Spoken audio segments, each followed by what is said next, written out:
Hello, praise the Lord. सबों को जय मसीह की। मैं परमेश्वर पिता का धन्यवाद करती हूँ। आज फिर से परमेश्वर ने मुझे मौका दिया कि उसके वचन के द्वारा आप लोगों से बातें करें। प्रभु अपने वचन के द्वारा हम लोगों से इन दिनों बातें कर रहे हैं और हम लोग कितने प्रिविलेज हैं कि ईश्वर स्वयं अपने इस वचन के द्वारा हम सबों से बातें करता है। जब भी हम उसके वचन को पढ़ते हैं, प्रभु हमसे बातें करता है। ये सबसे बड़ी बात है। आज संसार में जिनके साथ में हम रहते हैं, उनके पास समय नहीं है। कोई किसी के बात को सुनने के लिए उनके पास समय नहीं है। लेकिन आज हमारा परमेश्वर जो हमारा सृष्टि करता है, उसके पास में पूरा समय और उसकी आंखें हमेशा हमारे जीवन को देखती रहती है और हम पर अपनी दृष्टि वो गड़ाए है। उसका पलक, एक पलक के लिए अगर हट जाए ना, हम बिल्कुल इस संसार में बर्बाद हो जाएंगे। लेकिन आज हमारा सृष्टिकर्ता अपनी दृष्टि हमारे ऊपर में बनाई है, इसलिए दुष्ट की हर चाल के बावजूद भी हम सुरक्षित इस संसार में पाए जाते हैं। आइए आज एक बार फिर से परमेश्वर के वचन के आईने में अपने जीवन को देखेंगे और मैं छोटी सी दुआ करना चाहती हूँ। परमेश्वर पिता, वचन आपका है। वचन को आप ही समझने के लिए, समझाने के लिए हमारी मदद करिए। हम जो बोलेंगे या सुनेंगे, सारी बातों में हम आपको महिमा देते हैं। हर एक को, मेरे सारे जितने भाई बहन सुनेंगे इस वचन को, पवित्र आत्मा आप स्वयं उनसे बातें करिए। वचन को फिर से आपके हाथ में सौंपते हुए, पूरे समय को आपके हाथ में सौंप देती हूँ प्रभु। आपकी महिमा का बखान करने के लिए जो मौका आपने दिया, इसके लिए मैं सारी महिमा आदर आपको देते हुए प्रार्थना को आपके प्रिय बेटे, मेरे उद्धारकर्ता यीशु मसीह के नाम से मांगते हैं। आमीन, आमीन, आमीन। Thank you Jesus. मत्ती रचित सुसमाचार उसका 14 अध्याय उसका 23 पद से मैं पढ़ूंगी। आज मैं इस अध्याय को थोड़ा पढ़ना चाहती हूँ ताकि मैं किस विषय में बोलूंगी वो आपको पता चल सके। मत्ती रचित सुसमाचार उसका 14 अध्याय उसका 23 से। वह लोगों को विदा करके प्रार्थना करने को अलग पहाड़ पर चला गया। सांझ को वो अकेला वहां पर था। उस समय नाव झील के बीच लहरों के बीच में डगमगा रही थी, क्योंकि हवा सामने की थी। और यीशु रात के चौथे पहर झील पर चलते हुए उनके पास आया। किनके पास ना? झील पे वो जो नाव था ना, उस नाव पे चले थे। प्रभु यीशु मसीह नाव के पास आ रहा है। किस पे चलते हुए? झील के ऊपर चलते, अर्थात पानी पर चलकर आ रहा है। चेले उसको झील पर चलते हुए देखकर घबरा गए और कहने लगे, यह भूत है, और डर के मारे चिल्लाने लगे। तब यीशु ने तुरंत उनसे बातें की और कहा, ढाढ़स बांधो, मैं हूं, डरो मत। जैसे यीशु ने कहा कि ढाढ़स बांधो, मैं हूं, डरो मत, प्रभु यीशु मसीह के मुंह से वो सामर्थ का वचन निकला। चेलों के हृदय को प्रभु ने छुआ। पतरस ने उनको उत्तर दिया। ये बातें पर प्रभु यीशु मसीह चेलों से कह रहा है और इसी बीच पतरस प्रभु यीशु मसीह से बातें कर रहा है। उसने प्रभु यीशु मसीह से कहा, हे प्रभु, यदि तू ही है तो मुझे अपने पास आने के लिए कह। उसने क्या पूछा? उसने क्या कहा यीशु को? हे प्रभु, यदि तू ही है तो मुझे अपने पास पानी पर चलकर आने की आज्ञा दे। उसने कहा, आ। तब पतरस नाव पर से उतरकर यीशु के पास पानी पर चलने लगा, पर हवा को देखकर डर गया और जब डूबने लगा तो चिल्लाकर कहा, हे प्रभु, मुझे बचा। यीशु ने तुरंत हाथ बढ़ाकर उसे थाम लिया और उससे कहा, हे अल्पविश्वासी, तूने क्यों संदेह किया? जब वे नाव पर चढ़ गए तो हवा थम गई। इस पर उन्होंने जो नाव पर थे उसे दंडवत करके कहा, सचमुच तू परमेश्वर का पुत्र है। परमेश्वर का वचन का धन्यवाद करते हैं। प्रभु आज भी जिंदा प्रभु है। वो कल था, आज है और आने वाले दिनों में भी रहेगा। यीशु मसीह पतरस के साथ में, अपने चेलों के साथ में वो नाव पे जा रहा था। लेकिन प्रभु यीशु मसीह हमेशा सारी रात प्रार्थना में समय बिताता था। उसको ताकत मिलता था परमेश्वर के सामने उसको उसको ताकत मिलता था और परमेश्वर के साथ में बातें करने के लिए। क्योंकि जब वो परमेश्वर से बातें करता था तब प्रभु की सामर्थ, प्रभु की आत्मा उसको सामर्थ से भरती थी, और तभी वो दिन के वक्त में इतने बड़े बड़े आश्चर्य कर्म करता था। मेरे मित्रों, आज हमारी प्रार्थना का जीवन कैसा है? हम लोग बहुत कुछ काम करना चाहते हैं, लेकिन घर के कोने में वो प्रार्थना की वेदी जो अछूता रह गया है। शायद आज लॉकडाउन के समय में परमेश्वर ने मुझे और आपको एक मौका दिया कि हम घर के कोने में अपने प्रार्थना की वेदी जो टूट गई है, उसका ईंटा वगैरह बिखर गया है, उसे हमें बिल्कुल तैयार करना है, उसे हमें तैयार करना है। लेकिन आज हमारे पास समय नहीं है। हमारे पास में बहुत कुछ काम करने का समय है, बहुत कुछ परफॉर्मेंस देने का समय है, बहुत कुछ कामों में हम अपने आप को बिजी कर लिए हैं। लेकिन परमेश्वर चाहता है हम अपने घर के कोने में बैठकर प्रार्थना में उनके साथ में बातें करें। क्योंकि प्रभु यीशु मसीह परमेश्वर का बेटा होकर भी कितने कितने समय वो प्रार्थना करता था, सारी सारी रात प्रार्थना करता था। आज हम अपने जीवन को जांचेंगे, हमारा जीवन कैसा है? हम क्या इस तरह प्रार्थना करते हैं अपने गुरु की तरह? हम कहते हैं we are follower of Jesus, but do we follow him? क्या सचमुच में हम उसको फॉलो करते हैं?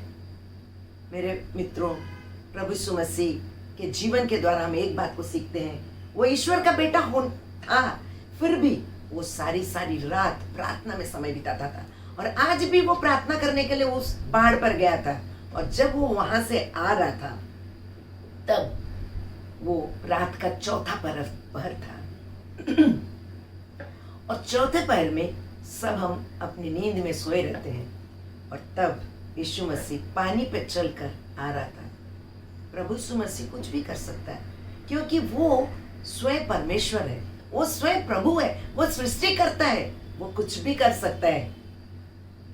और आप और हम जो प्रभु के विश्वासी हैं, प्रभु पर विश्वास करने वाले उसके भक्त हैं, प्रभु की सामर्थ में भरकर हम भी कुछ भी कर सकते हैं अगर हम प्रभु पर पूरी तरह से विश्वास करें तो। जैसे पतरस विश्वास किया वैसा नहीं। पतरस ने विश्वास किया और प्रभु से कहा, यदि तू सचमुच में प्रभु है, तू ही हमारा यीशु है, तो मुझे अपने पास आने के लिए दे। प्रभु यीशु मसीह उधर से आ रहा है और पतरस नाव के ऊपर से उतरकर उस समुद्र के ऊपर में झील पर चलते हुए प्रभु की ओर जा रहा था। जब वो प्रभु यीशु मसीह की ओर ताकते हुए, बिल्कुल उसका ध्यान प्रभु की ओर है और वो बिल्कुल आराम से चल रहा पानी, कब तक शायद चल के वो आगे बढ़ चुका था उसे पता नहीं। लेकिन उसी समय उस झील में तेज हवा बह रहा था। तेज हवा के बहने के कारण बहुत से हवा का आवाज कानों में पड़ रहा था। द मोमेंट उसने उस हवा की आवाज को सुनी, उसका आंख हिला और उसका आंख प्रभु यीशु मसीह से हटकर उस हवा की तरफ गया। और यही वो पल था जब वो डूबने लगा। और द मोमेंट वो डूबने लगा, उसने चिल्लाकर कहा, हे प्रभु मुझे बचा। लेकिन प्रभु हमें छोड़ता नहीं है, वो देखता रहता है हमारे जीवन की हर परिस्थिति में किस पाप के गर्त में हम डूब चुके हैं, कौन सा ऐसा गुनाह हमें पूरी तरह से डुबा चुका है। लेकिन उस हालत में भी जब अपने उद्धारकर्ता को हम पुकारेंगे ना, हे यीशु हमें बचा, तो प्रभु फट से, जैसे पतरस को क्या किया, तुरंत प्रभु यीशु मसीह ने पतरस को हाथ बढ़ाकर उसे थाम लिया। उसने कहा, हे प्रभु मुझे बचा। तुरंत उसके बाद खत्म होते ही प्रभु ने उसको हाथ से पकड़ लिया। मेरे मित्रों, आज हमारे जीवन में ऐसी कोई भी बात जिसमें हम दुख से डूबे हुए हैं, परेशानी से घिरे हुए हैं, लोनलीनेस में घिरे हैं, अकेलेपन में घिरे हुए हैं, निराशा में घिरे हुए हैं और हमारे जीवन में कोई आशा नहीं, हम बिल्कुल दुखी हैं। जब भी हम किसी से बात करते हैं हमारे मुंह से सिर्फ निराशा की बातें निकलती है। ऐसे समय में मैं आपको परमेश्वर के वचन से उत्साहित करना चाहती हूँ। जिस प्रकार पतरस ने प्रभु यीशु मसीह को पुकार के कहा, हे प्रभु मुझे बचा, बस इतना ही प्रार्थना आप करिए, हे प्रभु मुझे बचा। जैसे आप प्रार्थना करेंगे, जैसे भी आप प्रभु को पुकारेंगे, प्रभु तुरंत अपने हाथों से आपको उस सिचुएशन से बाहर निकालेगा। विश्वास करिए, क्योंकि परमेश्वर ने यहाँ पर एक काम करके दिखा दिया। वो परमेश्वर झूठा नहीं है। उसके वचन में लिखा है, तुरंत उसने हाथ बढ़ाकर उसे थाम लिया और उससे कहा, हे अल्पविश्वासी, तुमने क्यों संदेह किया? आज मुझसे और आपसे प्रभु भी वही बात करते हैं, तुम लोग क्यों? उसने पूरा विश्वास, हे बिल्कुल विश्वास नहीं करने वाला नहीं बताया, या बिना बिल्कुल अविश्वासी नहीं कहा। उसने कहा अल्प विश्वासी, थोड़ा सा विश्वास करने। प्रभु को मालूम है हम लोग विश्वास के बारे में बड़ी बड़ी बातें करते हैं, लेकिन हमारा विश्वास राई के दाने के बराबर भी नहीं है। प्रभु यीशु मसीह एक जगह कहा है, यदि तुम्हारा विश्वास राई के दाने के बराबर छोटा है, सारे हमारे किचन में जितने दाना है उनमें से सबसे छोटा राई का दाना होता है, जिसको हम फ्रिक्वेंटली यूज करते हैं, और उसी राई के दाने के साथ में हमारे विश्वास को प्रभु यीशु मसीह तुलना करता है। और आज भी प्रभु हमसे बातें कर रहा है, आपसे बातें कर रहा है, ये कह रहा है, हे अल्पविश्वासियों, तुम क्यों संदेह करते हो? देखिए, जब हम कहते हैं हम विश्वास करते हैं, तो हमें आंख मूंद कर विश्वास करना होगा। जिस चेयर पर हम बैठे हैं, उस चेयर पर मेरा भरोसा है और मेरा विश्वास है कि वो चेयर मेरा भार ले सकता है। जब हम एक लकड़ी के चेयर पर बैठकर इतना भरोसा रख सकते हैं, हमारा और आपका जो मुक्तिदाता है, हमारा आपका जो सृष्टि करता है, हमारा आपका जो प्रभु है, क्या हम उस पर आंख मूंद कर विश्वास नहीं कर सकते? जरूर कर सकते। मेरे मित्रों, समय और नहीं रह गया उसको टेस्ट करने का, समय और नहीं रह गया इधर उधर की बातों को कान लगाने का। जिस प्रकार पतरस ने पुकार के कहा, सिर्फ इतना उसने कहा, हे प्रभु मुझे बचा। बस यही वो टर्निंग पॉइंट था उसके जीवन में, कि उसका गुरु, उसका प्रभु, उसका मुक्तिदाता, उसने बिल्कुल हाथ पकड़कर उसे वहां से उबार लिया। आज हमारे जीवन की कोई भी परिस्थिति क्यों ना हो, शायद हम कोरोना में पड़े हुए हैं, शायद हम मृत्यु की बिस्तर में पड़े हैं, शायद हमारे घर में किसी ऐसी बात है जिसका कोई समाधान नहीं है, हम डूब रहे हैं उस चिंता में, हमारे आंखों के सामने कोई आशा नहीं है। पुकारिए यीशु को, पुकारिए। जिस प्रकार पतरस ने पुकारा वैसे पुकारिए। मैं पुकारती हूँ, मैं सीख गई हूँ प्रभु को पुकारने के लिए। कुछ भी ऐसे मेरे जीवन में परेशानी आती है जिसको मैं किसी से बयान नहीं कर सकती, कुछ ऐसी बातें, जैसे मैं अभी आपसे बातें कर रही हूँ, मैं प्रभु से सब बोल देती हूँ, देखिए प्रभु ऐसा ऐसा हो रहा है, मैं नहीं जानती, और मेरा विश्वास है कि प्रभु मेरी हर एक बात को वो सुनता है, हमारी हर प्रार्थनाओं को वो कान लगाकर सुनता है। जिसने कान बनाया, क्या वो हमारी प्रार्थनाओं को नहीं सुन रहा है? सुन रहा है। और जिसने मुंह बनाया, क्या उसका मुंह नहीं है? उसके मुंह से उस बातें कर रहा है हमसे। आज इस वचन के द्वारा मुझसे और आपसे बातें कर रहा है। इसलिए मेरे मित्रों, पतरस की तरह हम पुकारे, हे यीशु हमें बचा। हमारी परिस्थिति में, उस परिस्थिति के अंधेरे में हम हाथ बढ़ाकर टटोल रहे हैं, हमें टटोलने की जरूरत नहीं है, हमें इधर उधर भागने की जरूरत नहीं है। अपने घर के कमरे में आइए, दरवाजे को बंद करिए और अपने जीवन की सारी बातों को परमेश्वर को बोल दीजिए, यीशु को बोल दीजिए, प्रभु मेरा आज ये सब हो रहा है, प्रभु आप मुझ पर इतना दया करिए, प्रभु ये मेरी समस्या है, देखिए ना प्रभु।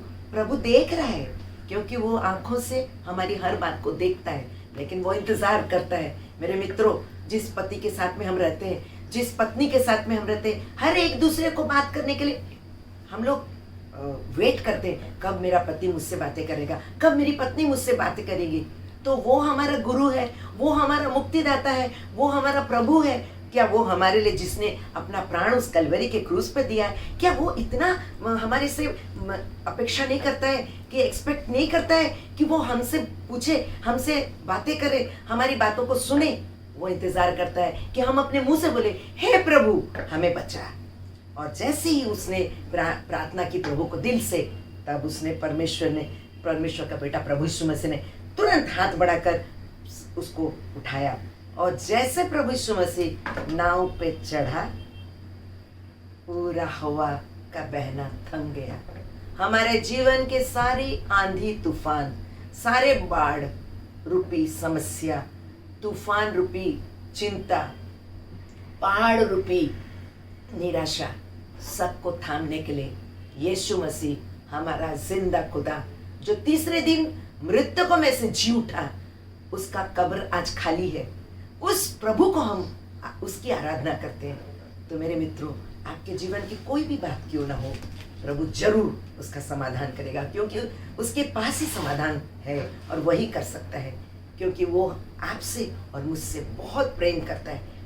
आइए हम इस थोड़े से वचन पर प्रभु की आशीष को मांगेंगे, तभी हम इस वचन को समझ पाएंगे और इस वचन के द्वारा परमेश्वर की महिमा को हम अपने जीवन में देखेंगे।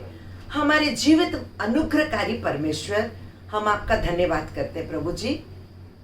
जो भी वचन आपके सहायता से प्रभु आपने मेरी मदद की, और जो भी वचन प्रभु आपकी सहायता से यहाँ से बोला गया, हर वो एक एक वचन को मैं प्रभु यीशु मसीह आपके सामर्थी हाथों में और पवित्र आत्मा के हाथों में सौंप देती हूँ, ताकि चिड़िया रूपी शैतान इसे चुगने ना पाए। मेरे महान खुदा, मेरे जीवित परमेश्वर यीशु, मैं सारी बातों में आपको महिमा देती हूँ। जितने सुन रहे हैं ऑनलाइन प्रभु, व्हाट्सएप, फेसबुक और यूट्यूब्स में, प्रभु हर एक को आशीष दे। इस वचन के द्वारा उनके जीवन में आपकी शांति आए। इस वचन के द्वारा आपके वो उद्धार करने का हाथ उनके जीवन में पा जाए वो लोग। इस वचन के द्वारा वो लोगों के मन में शांति आए, आनंद आए, और आपका उनके जीवन की सारी समस्याओं का समाधान, क्योंकि सारी बातों का समाधान करने वाला प्रभु यीशु मसीह आप हैं। इसलिए हम आपके हाथों में मेरे सारे भाई बहनों की समस्याओं को विश्वास से दे देती हूँ, और मैं विश्वास करती हूँ आने वाले दिनों में गवाहियाँ आने लगेंगी। ये मेरा विश्वास है प्रभु, और आप इस बात को करने जा रहे हैं। मैं विश्वास की आंखों से देख रही हूँ। मैं सारी महिमा आदर आपको देती हूँ पिता परमेश्वर, सारी महिमा आप ही की हो। मुझ नाचीज को आपने इस्तेमाल किया, मुझे अपने क्रूज के आड़ में छिपाइए। मेरे भाई बहनों के सारे विषयों को मैं आपके हाथ में दे देती हूँ, और आप इन वचनों के द्वारा उनके जीवन को छू रहे हैं, इसलिए मैं आपका धन्यवाद करती हूँ। यीशु मसीह नाजरी के नाम से मांगते हैं, आमीन, आमीन, आमीन। Thank you Jesus, thank you, God bless you.